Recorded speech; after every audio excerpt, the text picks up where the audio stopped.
Who's actually the right fit for a 9-channel AV receiver that promises 8K video and TH-certified sound?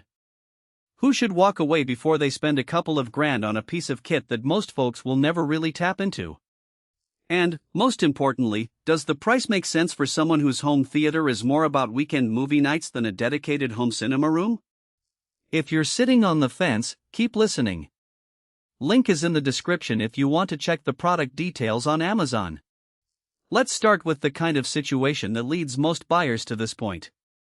You've probably upgraded your TV to a 4K or even an 8K model, you've got a decent set of speakers, and you're tired of the grayish picture you get from older receivers that can't keep up with the latest HDMI bandwidth. Maybe you've dabbled in streaming services and want a single hub that can juggle everything: Netflix, Disney+, Apple AirPlay, Alexa, you name it, without having to buy a separate streaming stick. That's the sweet spot where the Onkyo RZ50 tries to shine. The reality of a 9-channel receiver is that it's a bit of a luxury item.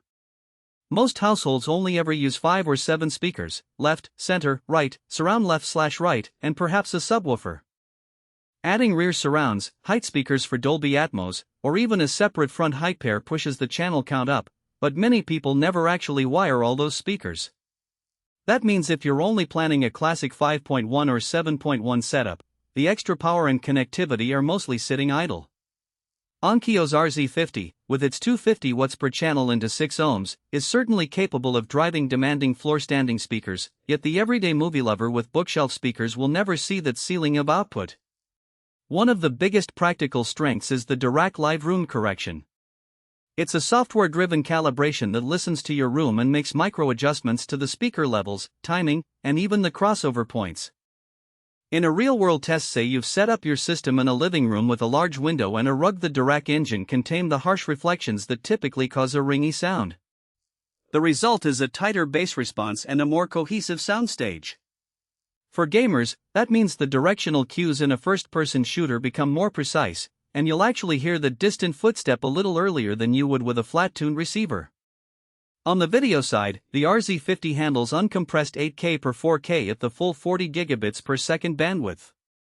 If you own an 8K TV or plan to future-proof your setup, you'll appreciate not having to worry about color banding or reduced frame rates when you plug in a next-gen console like the PS5.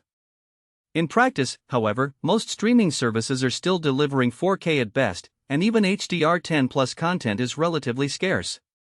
So the future-proof claim is more about protecting your investment than delivering an immediate benefit. If you're not planning to upgrade to an 8K display within the next few years, you'll be paying for a feature you won't actually use.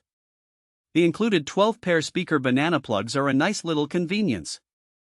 They save you from hunting down connectors that fit snugly, and the high-quality plating ensures a stable connection over time. For a homeowner who isn't an electrician, the setup feels a lot less intimidating. That said, the receiver's rear panel is still fairly dense. There are 9 HDMI inputs, each supporting ARC and 4K per 8K, plus dedicated ports for audio-only sources. While everything is clearly labeled, the sheer number of ports means that you'll need to plan cable routes carefully. In a cramped entertainment center, you might find the rear panel overwhelming, especially if you have limited space for a rack. Now, who should definitely buy this?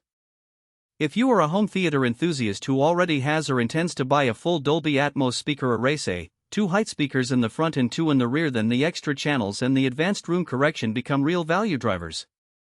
Also, if you are a serious gamer who wants the lowest possible input lag and the most accurate positional audio, the combination of THX certification and low-latency HDMI 8K support makes the RZ50 a compelling choice. Finally, owners of high-end TVs that regularly switch between gaming consoles, 4K Blu-ray discs, and streaming services will benefit from the seamless switching and the ability to drive a single HDMI RC connection to the TV without losing audio fidelity. Who should skip it? First, anyone on a tight budget. The price point sits well into the 4-figure range, and you could get a solid 7.1 receiver for a fraction of that cost.